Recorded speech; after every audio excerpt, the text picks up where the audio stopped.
இன்றைய வசனம் ஏசாயா 2ஆம் அதிகாரம் 22வது வசனம். நாசிலே சுவாசமுள்ள மனுஷனை நம்புவதை விட்டு விடுங்கள், எண்ணப்படுவதற்கு அவன் எம்மாத்திரம்.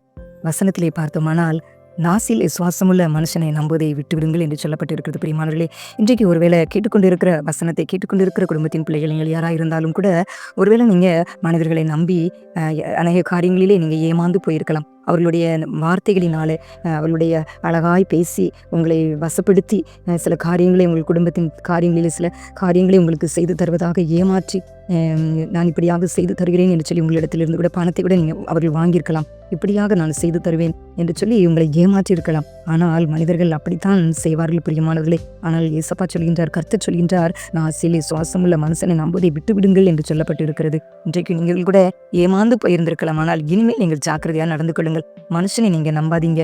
மனுஷனை நம்புவதை பார்க்கிலும் கர்த்தர் பேரில் பற்றுதலாக இருப்பதே நலம் என்று சொல்லி, பிரபுக்களை நம்புவதை பார்க்கிலும் கர்த்தர் பேரில் பற்றுதலாக இருப்பதே நலம் என்று சொல்லி வேதம் சொல்கிறது அல்லவா? பிரியமானவர்களே, நீங்கள் கூட ஒருவேளை கலங்காதீங்க. ஒருவேளை நான் இதுவரையிலும் நான் இப்படிதான் மனிதர்களை நம்பி நான் ஏமாந்து போய்விட்டேன். சில காரியங்களை, சில கோர்ட்டு காரியங்கள் விஷயம், இந்த நெருக்கமான சூழ்நிலைகள், போலீஸ், இப்படிப்பட்டதான சில சம்பவங்களுக்காக, நெருக்கமான ஒரு இக்கட்டான சூழ்நிலைக்காக இதை நான் முடித்து தருவேன் என்று சொல்லி என்னை ஏமாற்றி விட்டார்கள். இத்தனை பணத்தை தாருங்கள் என்று சொல்லி அந்த காரியத்தை எனக்கு முடித்து கொடுக்கவில்லை. ஆனாலும் பணத்தை வாங்கி விட்டார்கள், எனக்கு காரியத்தை எனக்கு முடித்து தரவில்லை, என்னை ஏமாற்றி விட்டார்கள் என்று சொல்லி கூட நீங்கள் அநேகவே நீங்கள் நினைக்கலாம் பிரியமானவர்களே. ஆனால் கலங்காதீங்க. ஒருவேளை இதுவரையிலும் நீங்கள் அப்படி தெரியாமல் ஒருவேளை மனுஷனையே நீங்கள் நம்பி இருந்திருக்கலாம். இவன் ஒரு பெரிய ஸ்தானத்தில் இவர் இருக்கிறார், இவரிடத்தில் கொடுத்தால் அந்த காரியத்தை முடித்து தருவார் என்று சொல்லி நீங்கள் நம்பிக்கையோடு நீங்கள் கொடுத்திருப்பீங்க. ஆனால் அவர்கள் உங்களை ஏமாற்றிருக்கலாம். ஆனால் இதுவரையிலும் அப்படி தவறு நடந்திருக்கலாம். ஆனால் இனிமேல் நீங்கள் ஜாக்கிரதையாக நடந்து கொள்ளுங்க. மனுஷனை நம்பாதீங்க பிரியமானவர்களே. நாசிலே சுவாசமுள்ள மனுஷனை நம்புவதை விட்டு விடுங்கள் என்று சொல்லிதான் கர்த்தர் சொல்கின்றார். நீங்களும் கூட ஞானமாய் செயல்படுங்கள். கர்த்தரையே நம்புங்க. ஜெபித்து எந்த ஒரு காரியத்தையும் நீங்கள் கர்த்தருடைய ஆலோசனைகளின்படி, அவருடைய வழிநடத்துதலின்படி ஒவ்வொரு காரியத்தையும் நீங்கள் செய்யுங்க. கர்த்தர் உங்களோடு கூட இருந்து உங்களுடைய பணம் வீணாக போகாதபடி உங்களுக்கு கர்த்தர் ஞானத்தை தந்து உங்களை அருமையாய் நடத்துவார் பிரியமானவர்களே.